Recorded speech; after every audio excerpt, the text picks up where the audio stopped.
It's 7 p.m. Tuesday, November 5th, here in Seoul. Coming up on NEWSCENTER tonight. President Moon Jae-in returns home from Thailand after a series of summit meetings. We have the highlights of his 3-day visit to the ASEAN nation. A massive new trade deal in the Asia-Pacific region is set to be signed next year. 15 countries, including South Korea, agree on the terms of the Regional Comprehensive Economic Partnership. Seoul says it'll help boost and diversify its struggling exports. Senior U.S. officials are visiting Seoul to discuss defense issues, including the fate of South Korea's military intel sharing pact with Japan, as well as cost sharing for stationing American troops. Dr. William Kaelin, one of the winners of this year's Nobel Prize in Physiology or Medicine, meets researchers in Korea offering his advice and possible cooperation with his lab at Harvard Medical School. NEWSCENTER begins now.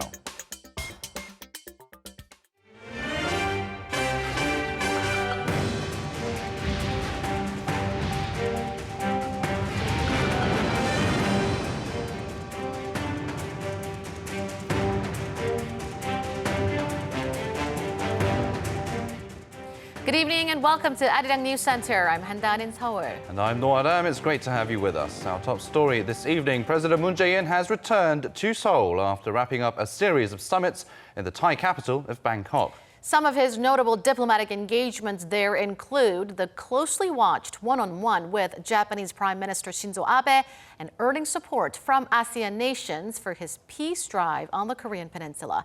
Our Park Hee-jun starts us off. President Moon Jae-in returned home Tuesday after wrapping up his 3-day trip to Thailand, where he attended the ASEAN +3 and related regional forums.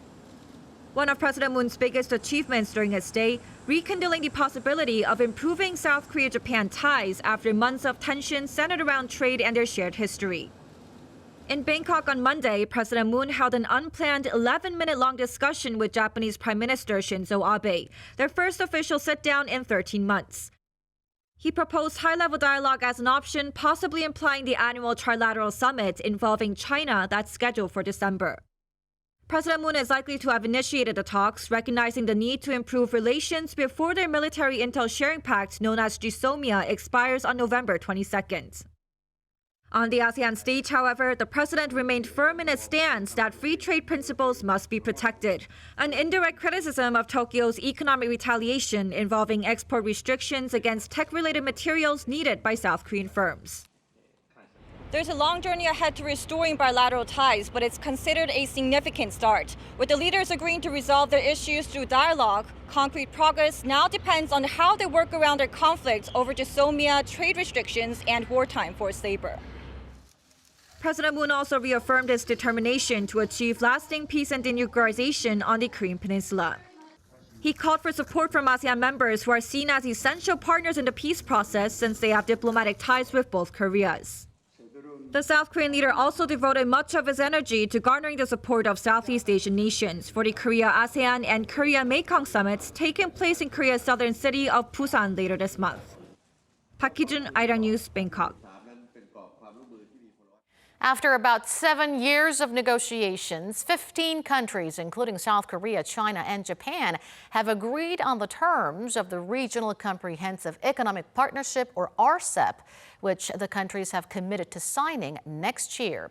Our Kim Hae-sang reports on the significance of the deal.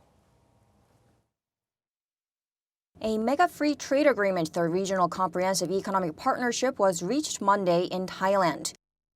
The trade deal involves all 10 ASEAN member countries and 5 of their trading partners, South Korea, China, Japan, Australia, and New Zealand. India, which runs a large trade deficit with China, decided not to join, citing unresolved issues on the deal. The agreement with RCEP countries, which account for half of South Korea's trade, will help revitalize and diversify South Korea's exports.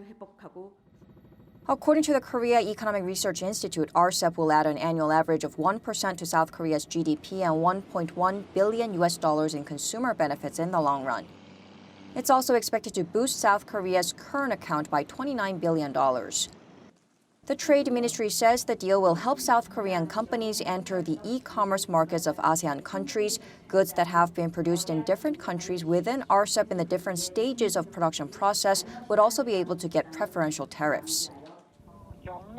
Unified rules of origin will help facilitate trade and lower non-tariff barriers. The RCEP deal also helps lower uncertainties amid rising trade protectionism and the ongoing U.S.-China trade dispute. However, RCEP could have a negative impact on South Korea's agriculture and marine sectors as it includes agricultural powerhouses like China, Australia, and New Zealand. In addition, India, which boasts the second largest consumer market in the world, opted out of the deal. 15 RCEP member countries say they aim to officially sign the deal in 2020 and also work to resolve issues and include India in the trade pact. Kim Hae-sung, Arirang News. The brief meeting between the leaders of South Korea and Japan in Bangkok is viewed positively by many as a momentum that could lead to high-level Seoul-Tokyo talks. According to the Yomiuri Shimbun, President Moon Jae-in told Abe that there are various ways to resolve the issue of Japan's use of wartime forced labor, while showing willingness to keep the dialogue alive on that basis. However, other major Japanese media remain skeptical that their brief meeting will restore ties between the two countries. The Mainichi Shimbun reported that the conversation is unlikely to lead to a breakthrough and quoted Japan's Foreign Minister Toshimitsu Motegi, who warned against evaluating the discussion too highly. The Japan Times said bilateral relations could deteriorate even further because neither side showed any sign of concessions. Japan's Chief Cabinet Secretary Yoshihide Suga said in a press briefing that Abe was firm on delivering what he called Tokyo's principled position on colonial-era issues and that Japan plans to stick with its basic stance. U.S. President Donald Trump says he hopes to continue working toward the shared goal of North Korea's denuclearization and peace on the Korean Peninsula together with President Moon. He said this in a letter of condolence to President Moon on the death of Moon's mother. The letter was delivered Monday evening on the sidelines of the ASEAN meetings in Bangkok by Trump's national security advisor, Robert O'Brien. In it, President Trump said President Moon's mother would have undoubtedly been proud of her son for his efforts in building peace. He also said that South Korea and the U.S. continue working to unite the Korean families separated by the Korean War. With less than 3 weeks to go until South Korea and Japan officially end their military intel sharing pact, a top U.S. diplomat is due in Seoul today, most likely to urge the two American allies to keep the deal. Our Lee Seung-jae has more. U.S. Assistant Secretary of State for East Asian and Pacific Affairs David Stilwell is set to arrive in Seoul Tuesday for his first trip here in 4 months. During his 3-day stay, Stilwell is expected to meet with Foreign Minister Kang Kyung-hwa, as well as related officials from the Presidential Office of Cheongwade and the National Assembly. But this latest visit is drawing extra attention as he's likely to discuss key issues such as the South Korea-U.S. alliance, defense cost sharing, and the possibility of extending the South Korea-Japan military intel sharing pact, known as GSOMIA. In particular, with the frosty relationship between Seoul and Tokyo and GSOMIA's termination looming, observers say the message Stilwell brings to Seoul will be all the more important this time around. At a press conference in Tokyo last month, Stilwell stressed the importance of GSOMIA, saying it's beneficial to both the United States and Japan, adding he hoped the two neighbors will be able to see the issue from a broader perspective to resolve their differences. As a result, Stilwell is likely to emphasize the importance of trilateral cooperation between Seoul, Washington, and Tokyo, and try to persuade the South Korean government to declare a U-turn on its GSOMIA decision. As the Trump administration continues to worry that the military pact lapsing would infringe on U.S. national interests, Stilwell's trip will be closely watched as it could be instrumental in shaping the future of coordination between South Korea and the United States. Lee Seung-jae, Arirang News. Meanwhile, the top U.S. negotiator for defense costs, James DeHart, has made a surprise visit to South Korea. It's an unofficial trip, but it's drawn attention because Seoul and Washington will soon have another round of negotiations on sharing the costs of stationing U.S. troops on the Korean Peninsula. During his 4-day stay, DeHart is expected to sit down for a closed-door dinner with his South Korean counterpart, Chung Eun-bo, and meet lawmakers and journalists. The next round of talks is expected to be held later this month, although specifics have yet to be set.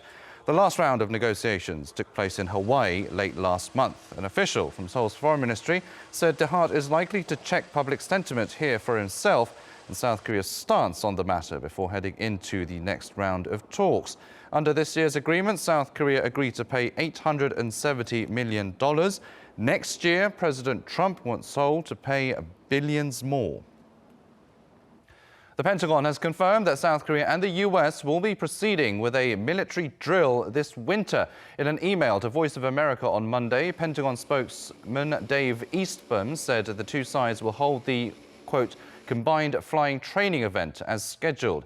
He did not elaborate, however, on whether the, quote, Vigilant Ace air exercise will go ahead as usual around December. South Korean media have widely reported that the allies are looking at once again postponing or scaling down Vigilant Ace to try to revive denuclearization dialogue with North Korea. Seoul's defense ministry has said it's working closely with the U.S. to finalize plans for it. South Korean lawmakers have submitted a resolution urging the two Koreas, the U.S. and China, to swiftly declare an official end to the Korean War. The resolution, jointly submitted by 71 lawmakers from different parties, calls upon the four countries to declare the war over and replace the 66-year-old armistice with a peace treaty. The lawmakers also asked for North Korea and the U.S. to achieve tangible results in their upcoming denuclearization talks, and for the two Koreas to do their best to start talks on signing a peace treaty. Over the past week, Korea's IT giants have been announcing their visions for the future. To build a base for future innovation, they're planning to invest hundreds of millions of dollars in artificial intelligence and the 5G mobile network, while the government is planning to restructure the science ministry. Oh Soo-young has more. From self-driving cars that pick you up at the door to hologram phone calls and robot baristas, South Korean tech giants are placing their bets on artificial intelligence and 5G. Samsung Electronics on Tuesday said the 5G mobile network and AI will lead the company into the future, becoming the backbone of smartphones, wearables, speakers, IoT and other smart technologies. It pledged to conduct state-of-the-art research in its 7 global AI centers across 5 countries.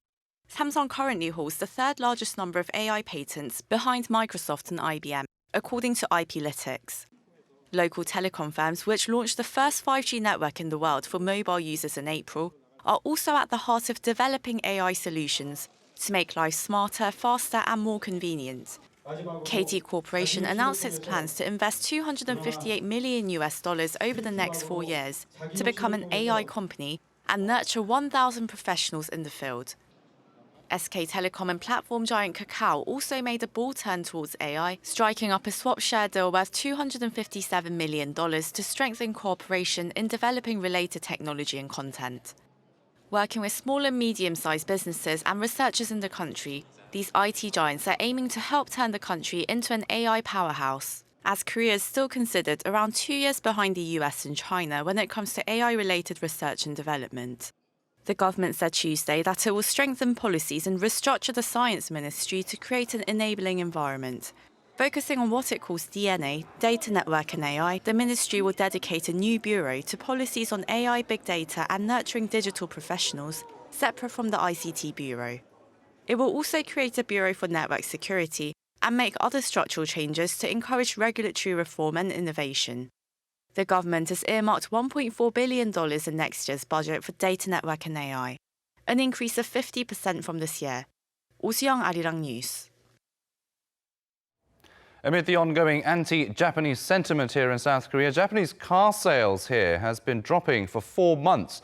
Other imported cars, on the other hand, the sales of those went up this year, as well as Hyundai's newly launched Grandeur model, breaking records in the number of pre-purchases on its first day. Our Choi Jung-yun reports. It's been 4 months since the No Japan boycott movement sparked in Korea, prompting Japanese brands to incur huge losses. In particular, Japanese car makers have lost a significant share in Korea's market, paving the way for other foreign brands. While the total number of imported car sales in the country rose 6.2% on-year last month, sales of Japanese vehicles plunged 58% to roughly 1,900 vehicles from 4,700 during the same period. The Korea's Automobile Importers and Distributors Association, with its recent data, confirmed that the number of Japanese cars has been plummeting continuously since Koreans started boycotting in July, setting the total number of purchases sold this year far to a 13.1% fall on year. In contrast, German car makers Mercedes-Benz sold the most number of imported cars in Korea, with more than 8,000 models this month alone, a 26% increase on year. Korea's own automakers have also felt the aftermath of the boycott. Hyundai Motors, for instance, set a new record on Monday with the release of the new Grandeur, which has now set the record of being the most sold car on a single day. 최정윤, Arirang News. The number of self-employed workers in Korea has decreased slightly compared to last year, and among the economically inactive population, the number of those that do not wish to work at all was the highest on record. Our Hong Yu reports. The self-employed population for the month of August was 6.79 million, a drop of 0.9% compared to the same period last year.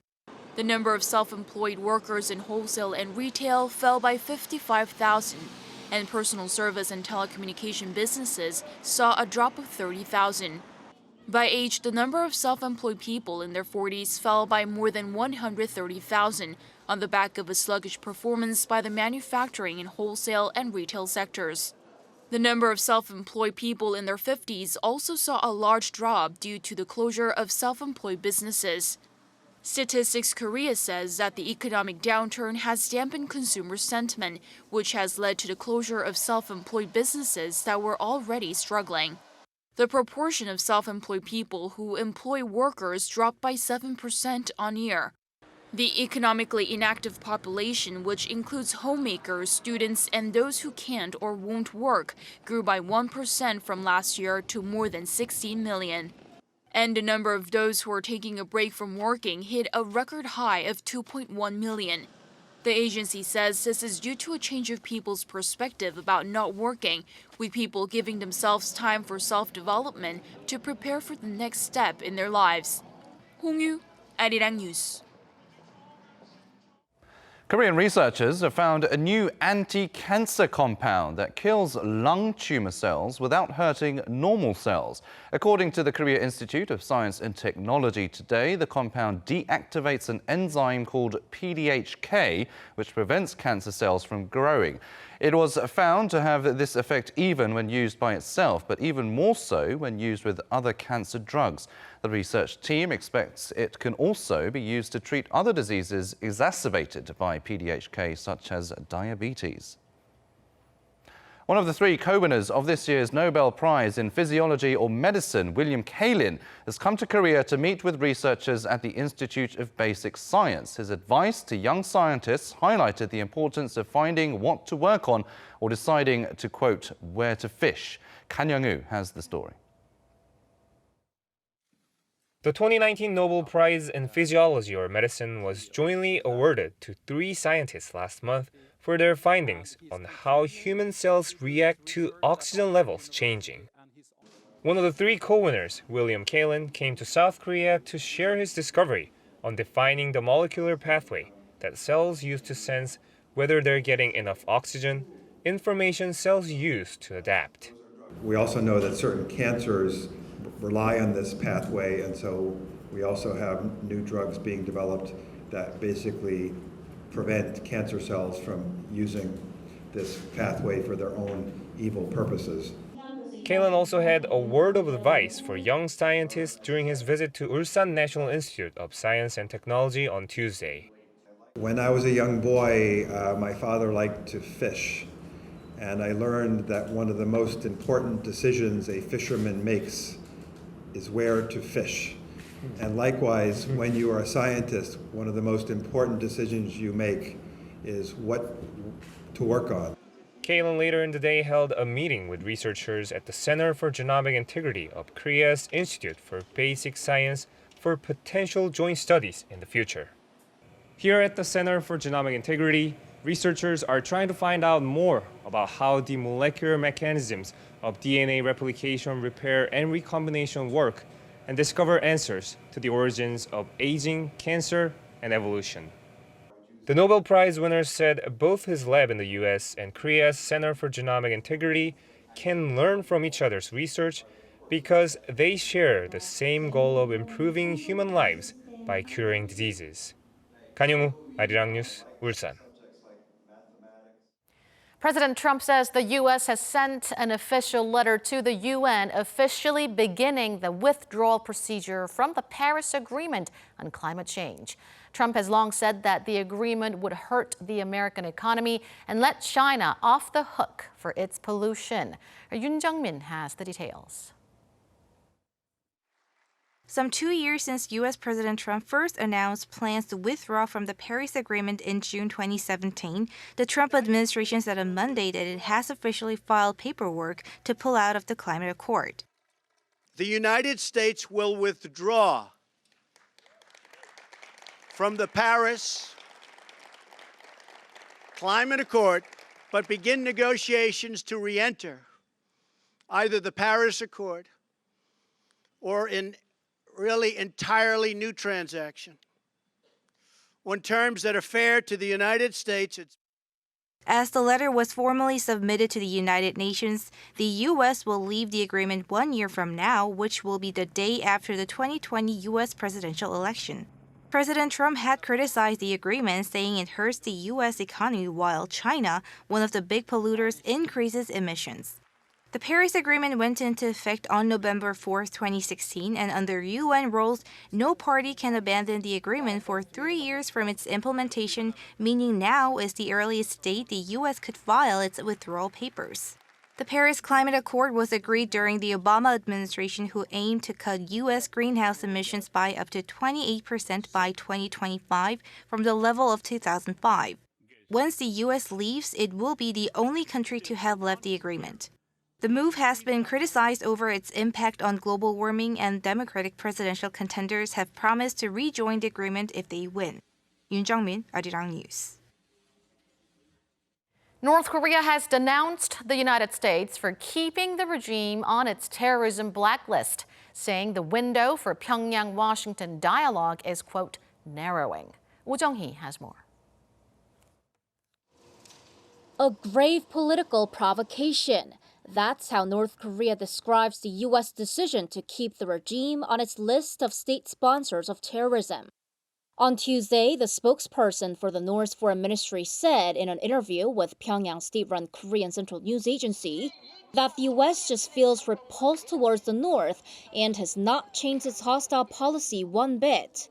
He added that the window for dialogue between the two sides is narrowing. In the Country Report on Terrorism 2019, published last Friday, the U.S. State Department kept North Korea on its list of state sponsors of terror. It explained North Korea repeatedly provided support for acts of international terrorism like assassinations in other countries. But the report removed detailed descriptions like, quote, dangerous and malicious behavior, possibly considering the ongoing nuclear negotiations.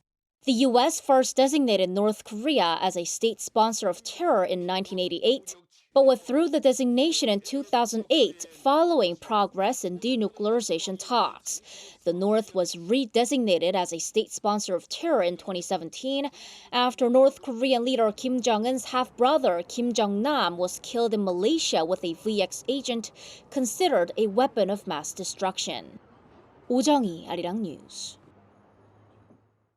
Hong Kong is expected to come down hard on protesters after the city's leader, Carrie Lam, met Chinese President Xi Jinping in Shanghai on Monday, marking their first face-to-face since the pro-democracy movement began in Hong Kong. Our Kim Da-mi has the latest.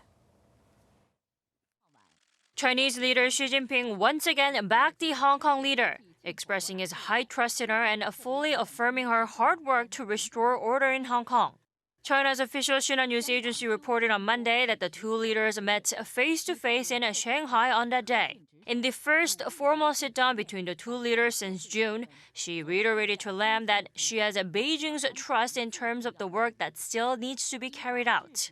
The Chinese president also said Hong Kong's top priority should be on clamping down on the violence and chaos and restoring order. Lam is also scheduled to meet with Chinese Vice Premier Han Zheng in Beijing on Wednesday. The rounds of meetings with senior Chinese officials are seen as President Xi's way to show his backing for Lam amid the escalating tensions. The unexpected meeting is also a sign of Xi's pressure on Lam to stabilize the disorder in the city. The Chinese ruled city will most likely soon invoke and enforce much stronger policies to crack down on the pro-democracy movements. In fact, China pledged last week to tighten control over Hong Kong and Macau, particularly when it comes to national security issues. More than 3,000 Hong Kong citizens have been arrested since the beginning of the protests in early June. The number of arrestees has rocketed exponentially since the Hong Kong government activated the anti-mask law early last month, with around 35 people taken into custody per day for the past month. Kim Da-mi, Arirang News. In the last few months, international media has been bombarded with protests that broke out across the world. And our Lee Kyung-eun tells us the movements seem to have various elements in common. In Hong Kong, mass protests have taken over the streets for a record 22nd consecutive week. And similar scene is unfolding in other parts of the world, from Chile to Lebanon and from Iraq to Spain. They all have distinct causes, methods, and goals. But they're occurring against a common backdrop, inequality, with many protesters being economic and political minorities. Consider Chile, the worst nationwide protest in decades was triggered by a 4-cent hike in subway fare. Those 4 cents were the breaking point for low-income households who spend roughly 30% of their income on transportation. Also, the hike brought to the fore people's wider grievances over living costs and inequality in the country. Chile is one of the wealthiest countries in Latin America, but also one of the most unequal countries in the OECD. 1% of the population controls 27% of the wealth, while the poorer half have only 2%. The riots in Lebanon broke out in a similar context. The government's planned tax on the internet-based calling service WhatsApp posed a direct threat to people who use it as a substitute for the expensive regular phone service. Also in Hong Kong, many experts blame young people's long-held frustrations over inequality, most apparent in the city's housing prices, the highest in the world. They say that's why the protests continued despite the scrapping of the extradition bill that first ignited the movement. This common struggle between ordinary people and elites has led to a particular scene popping up again and again in these protests around the globe. Artists and protesters wear costumes, makeup, and masks inspired by the main character in the movie Joker.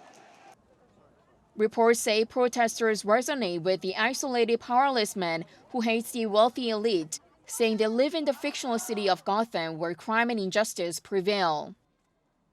On top of these same voices and visuals, the protesters also share the unbending spirit to march on, even if it takes immense sacrifices. Lee Kyung-eun, Arirang News. South Korea's foreign exchange reserves increased in October from the month before. The Bank of Korea says reserves amounted to an all-time high of around $406 billion last month, up $3 billion from September.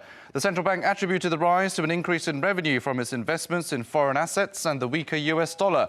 As of the end of September, South Korea had the world's 9th largest foreign exchange reserves, with China at the top of the pile. Facebook has introduced a new company logo to distinguish the corporate parent from its apps, including the firm's main social media platform. The new logo changes color constantly, with each color representing one of the company's products, such as Instagram and WhatsApp. The move comes amid various privacy scandals surrounding Facebook's social media platform. The new logo will be phased in over the coming weeks. South Korean southpaw Yoo Hyun-jin has been named among the finalists for the 2019 National League Cy Young Award, which honors the MLB's best pitchers. His nomination comes after a highly impressive season for the LA Dodgers. In 29 starts, he went 14-5, allowing an average 2.32 earned runs, the lowest in the MLB. Other names in the mix are New York Mets' righty Jacob deGrom and Washington Nationals ace Max Scherzer. If New wins, he'll be the 9th Dodger and the first South Korean to do so. The winner will be announced next Thursday. South Korean soprano Cho Soo-mi has been appointed as an honorary ambassador for Seoul City. She was appointed after appearing in the capital's global promotional video earlier this year. Cho says she's happy to represent Seoul, the city where she grew up, adding that although she does a lot of activities outside of the country, she had always wanted to do something for her hometown.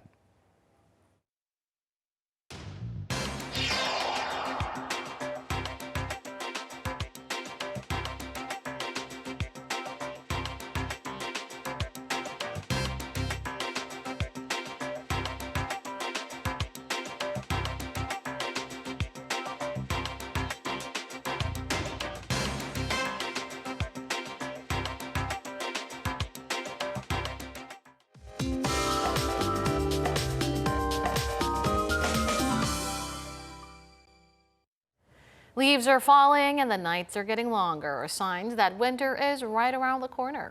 Yes, winter is coming and it's getting chillier by the day. Let's get more details from our Natalie Tuck at the Weather Center. Natalie. Yes, this Friday is Ipdong, the start of winter according to the traditional calendar, which makes it all the more timely that the morning lows will be the lowest yet this autumn on Friday, as Seoul's morning temperature plunges to 2 degrees Celsius. And during the daytime tomorrow, skies will be clear across the country and it will be a mild day with crisp air and temperatures ranging in the mid-teens and low 20s. There are wide differences between daily highs and lows. Tomorrow morning will be colder than this morning in many areas. Seoul starts off the day at 6 degrees Celsius, Daejeon and Daegu at 7 degrees, and Jeju is a little warmer at 14 degrees. So do dress warmly, as morning temperatures are very cold and it's easy to catch a cold during this time of year. The temperature will rise a lot during the day and the highs will reach 16 degrees Celsius in Seoul, 19 in Daegu and 21 in Busan. So we can look forward to a beautiful autumn day tomorrow, although we'll have some clouds in the afternoon. I'll leave you with the weather conditions around the world.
Very beautiful scenes there. That will wrap it up for today's Arirang News Center. Thank you as always for watching. News in depth is next.